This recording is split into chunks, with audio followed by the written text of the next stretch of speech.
Hello, everybody, and welcome back to the BETIT Sports Podcast, only for the true sports fan. I am your host, JCOLE. I am joined by my two co-hosts and brothers, DZAMP and SLUSH. And boys, once again, we are coming at you with episode 6 of Buy or Sell. I'm going to keep this intro short. By now, you guys know what's going on with the series. Dylan, give them a quick breakdown here for the people that haven't seen it, the rare few. Tell them what we got going today. Yeah, so we got buy or sell. Buy means we like to take, we agree with it, we're going all the way with it. Sell means not so much, we don't really like it. We'll give our opinions and everything like that. So sit back and let's go. 100%, brother. For example, this tweet on the screen from YouTube, that is an automatic buy from all three of us. It says BETIT is the best sports channel on earth. But without further ado, let's get to our real takes. Coming from at Tar Heel Nation, he has a bold take, which is relevant to today as they do play their first game of the season tonight on Monday night. He says, Bill Belichick takes UNC to the college football playoff this year. Book it. Hashtag buy or sell. Slush, I'm going to kick it to you first here. Lead us off. Be our Ichiro here. This take from Tar Heel Nation. Are you buying it or are you selling it, brother? What are you thinking?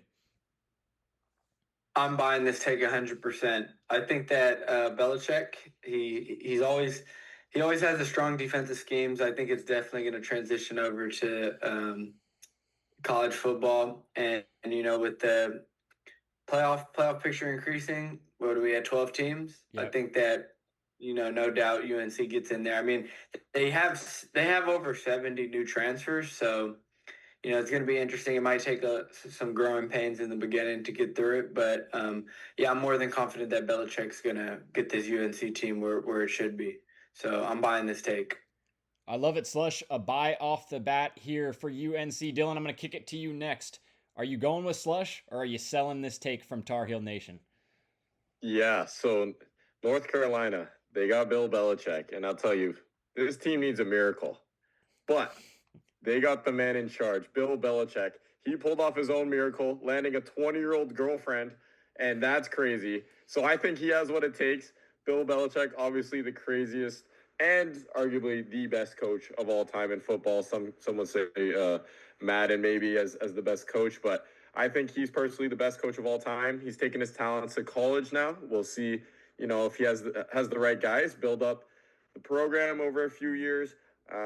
This year, I don't know if it's possible, but definitely in the next couple of years, I think there'll be a serious contender and there'll be a lot of NFL talent coming out of North Carolina. And heck, if they make it this year, I wouldn't be surprised. Dylan is kind of half in, half out there. Give me a final verdict, brother. Are you buying or selling that one? I'm gonna sell, but like I said, Bill Belichick has made miracles, man.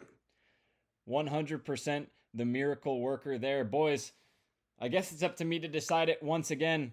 I'm going to sell this take. I think a lot of Bill Belichick's new transfers are older than his current girlfriend, and that doesn't make me super confident there. I think he's got a lot of turmoil going on in his life. His girlfriend is coining and patenting all these phrases. She's there for the money. I don't know what Bill's there for. He's already a Pro Football Hall of Famer. Just sit at the analyst desk, bro. You got nothing to prove in college football. But instead, he comes back. He gets a transfer, I believe, from FAU to run the quarterback spot.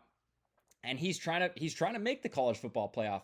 To me, it's kind of like, I don't think this does anything to tarnish his NFL legacy, but it's like, why do you feel the need to do this? And we saw what happened with Dion. And I know Bill Belichick is a much different caliber of coach than Dion, but they had that star-studded roster. And I think that roster is honestly better than what the Tar Heels are going to come up with this year. To be honest with you, I don't even think they beat TCU tonight. So I think they're going to start off 0-1. I don't think Bill Belichick's getting any play tonight when he comes home. That's my final verdict, boys. I'm going to sell this. Case closed on Tar Heel Nation. Boys, let's move on to our next take. From Viva Los Raiders, a local guy here. Well, I guess they're not local anymore. They moved to Vegas, but a former local. He says, the Raiders will make the playoffs behind a powerful offense. Love the content, fellas. Hashtag buy or sell. Well, we appreciate you watching it. Viva Los Raiders. Dylan, I see you got the helmet on as well. I'm going to kick it to you first to lead us off with this take. Are you buying or selling the Raiders making the playoffs, brother? What do you got? Yeah, this is a really interesting one. I really like the moves that the Raiders did this offseason, bringing in Geno Smith as the main one. Obviously, Genty coming in at that running back position is going to be a huge, huge threat back there. And then the main man, Brock Bowers, is still on that team, and he's thriving. The one thing I didn't really like this offseason is the fact that Jacoby Myers wants to trade. They couldn't come on an agreement with that. So I think Geno's weapons go down a little bit there, but I think this team has what it takes. And they made a big step forward in terms of talent on the roster on paper. We know Brock Bowers is elite tight end. I think Geno Smith has what it takes. We saw with Seattle, he can put up really big numbers with not that much talent. So, hey, if the Raiders make it in and sneak in here, I think they do. I think they do make the playoffs. I'm gonna buy it. Dylan's buying right off the bat. Slush, I'm going to kick it to you. I love the points Dylan made. Are you going to side with him here, or are you going to sell this, brother? What do you got? Yeah. So I'm about 21 years old, and I think every single year I've heard this same thing from Raider fans. We're going to make the playoffs this year, and that couldn't be further from the truth. I mean, they never do. It's a pretty bad organization. They don't treat their players too well. I mean, they got Devontae over there to pair with Derek Carr. They ship off Derek Carr. I mean, it's just a really bad organization. And I mean, Pete Carroll coming over is definitely going to help bring some structure to the team. But I think it's more of a longer process to restructure than just coming over making the playoffs the first year. So I'm selling this take. One buy and one sell here from the fellas. Boys, I like the Raiders this year. I think the offense looks great. On paper, they've got a lot of stars. If you're playing Madden, they're a great team to play with. You got superstars across the board. Genty, Bowers, Max Crosby, Geno Smith has been a serviceable quarterback the last 3 years. But are the pieces there? Yes. I just don't know if it's all going to come together in the first year. It's so much to ask making the playoffs in the NFL. I mean, is Genty going to be the guy that we saw at Boise State putting up 150 yards a game? I don't think so. I think they're going to feed him a lot, but I don't think he's going to be that same guy. I think Bowers is elite, even though your host did hit an absolute moonshot off him in Little League, Napa Little League. I'm going to toot my own horn a little bit there. Bowers got taken about 250 feet deep over the trees. Anyways, I digress. I don't see it this year, boys. I think they've got a great coach for the future. I think they've got a great setup. Those young pieces look incredible. If they can draft, I just need to see more. I need to see safety help. I need to see corner help. I think their secondary is very weak and very suspect. And to me, that's one of the most important things in the NFL. It's one thing if you can get pressure, but every quarterback gets the ball out quick. These guys are getting the ball out within 1.5 seconds. So if your secondary isn't good, the pass rush isn't going to matter as much. For me, within the next 3 years, I think the Raiders make the playoffs and they start trending towards that. I love the direction they're going in. I like their ownership with Brady taking over a little bit of their shares.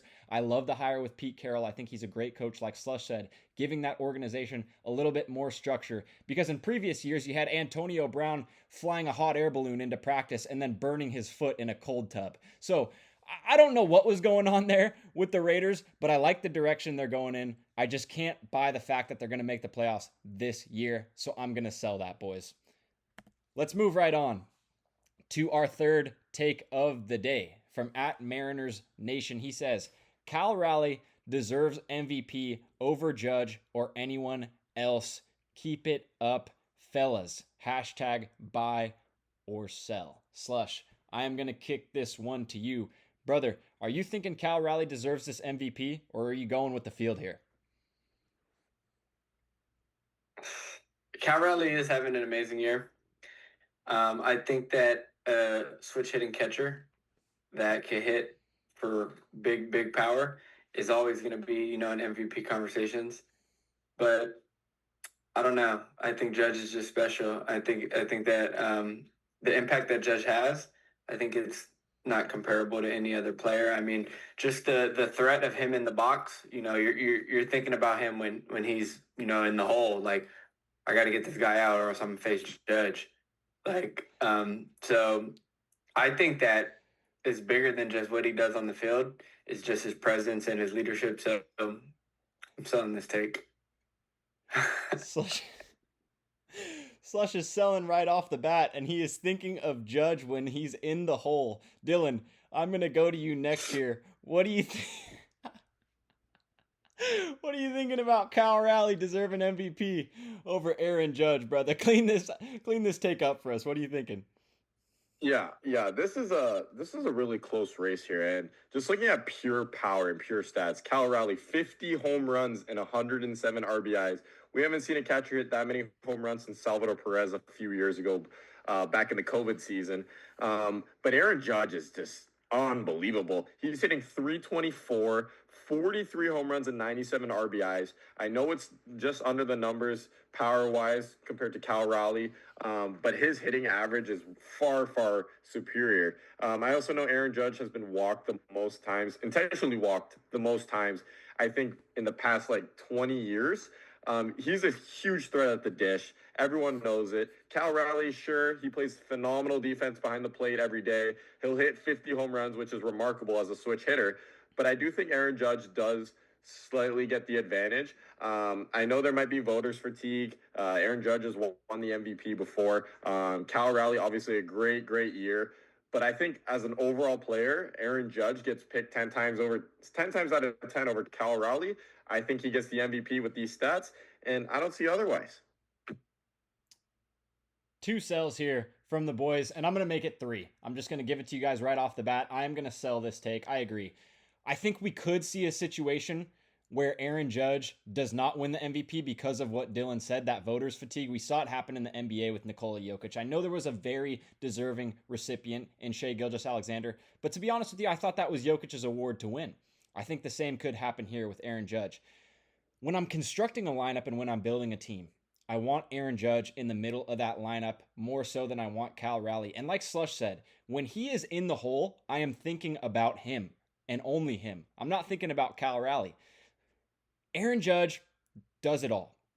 He's great presence. He's great for the city of New York. One thing that I will say about Cal Raleigh, it's not just about the offensive stats. This is a guy who's won gold and platinum gloves before behind the dish. That's very valuable for a catcher. That's a guy who's managing your pitching staff and making your pitchers better. But for me, I think the overall stats, Aaron Judge's on base percentage, his batting average, I know those are kind of casual stats per se, but those are winning stats as well. If a guy's getting on base, it's setting the table for those other hitters, the Jazz Chisholm, Paul Goldschmidt, Giancarlo Stanton. It's setting the table for those other guys in the lineup, and the Yankees are very power reliant. So solo shots aren't going to do a lot for you. I mean, especially in the playoffs. So if Aaron Judge is getting on base and producing those runs, I think he deserves the MVP over anybody else in the league. I think it's a very close race, just like Dylan said. But for me, I'm going to sell this take. Aaron Judge is my MVP. Boys, let's move on to our last take of the day. And I know this is going to be a controversial one for the boys here. At Bay to LA4 says, SC30, of course referring to Stephen Curry, is the greatest point guard of all time. Hashtag buy or sell. Boys, I haven't led myself off in the lineup yet tonight, so I'm going to do so right here. Boys, this is a buy right off the bat for me. Stephen Curry is unequivocally the greatest point guard of all time. There is, without a shadow of a doubt, there's no one even close. I love Magic. I love guys like that. Steve Nash has won 2 MVPs. Steph is far and away the greatest of all time. I see Dylan over there, and I know he's thinking about, you know what? Magic came back from AIDS, and I suffer from the same disease, so he might be the greatest.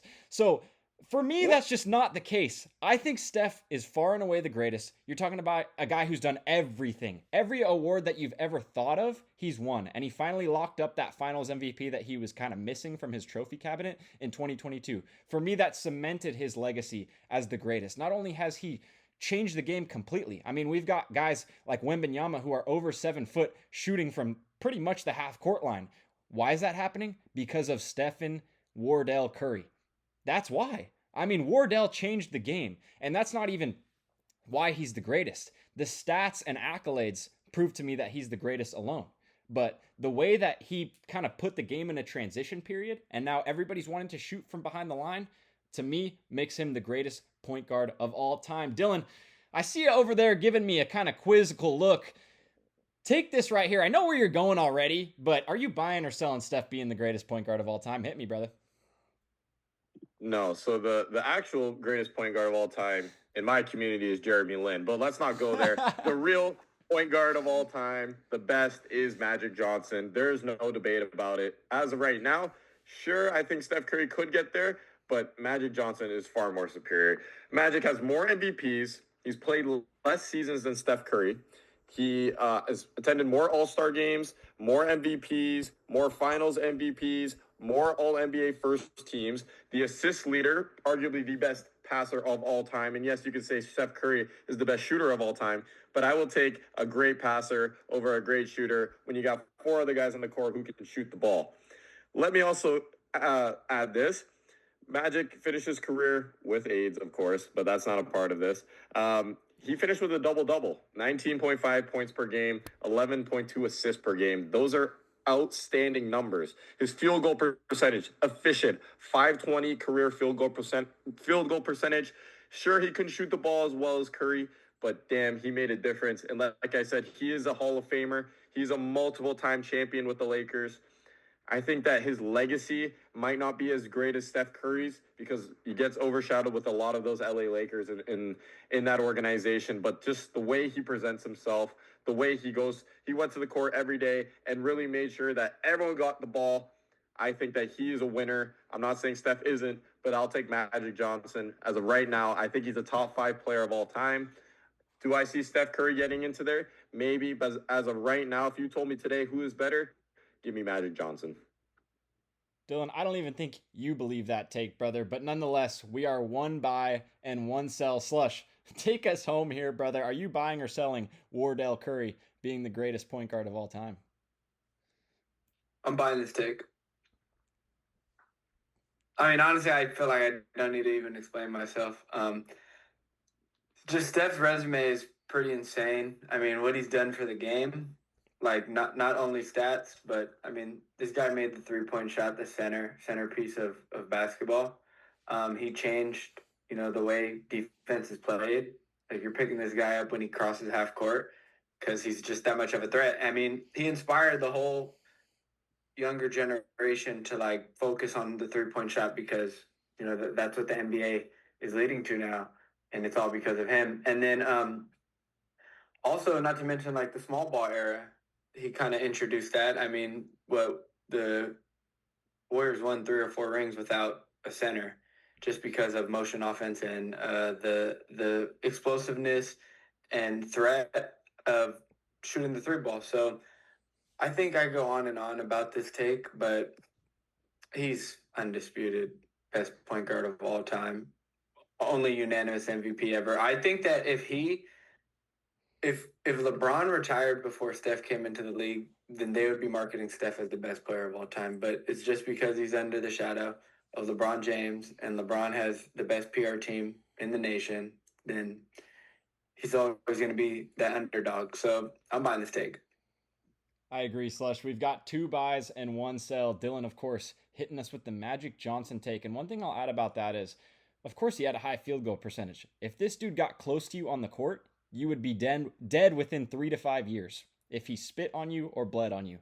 I wouldn't want to guard that guy either. Hey, buddy, have a free trip to the basket because I'm not getting near you. It's a little different with Steph. They're guarding him like flies on shit, dude, and they're double teaming him too. So give me Steph all day. Greatest point guard of all time. Nonetheless, boys, we argue, we buy or sell, but at the end of the day, it's been a pleasure to host Buy or Sell with the both of you. We're going to be coming at you guys with another Buy or Sell this week at the end of the week, probably dropping on Thursday or Friday. That will be episode 7. So you guys drop down below what you guys want to see. We're also going to have a couple other videos coming out. I know we have a Brock Purdy documentary coming out here at BETIT.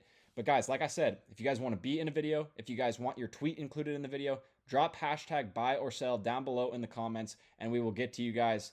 DZAMP, Slush, it's been a pleasure. We're out. Later. You guys for tuning in. Drop a like in the comments. Drop a comment. You guys be on the video next week. If you want to join a buy or sell, we'll pick one of you guys to see, and then just leave on his background, his best point guard of all time. 100%. Steph is the greatest point guard of all time. And if I asked Donald Trump, he'd say, Magic's got AIDS, guys. Okay, I don't like that guy very much. Bet it is out.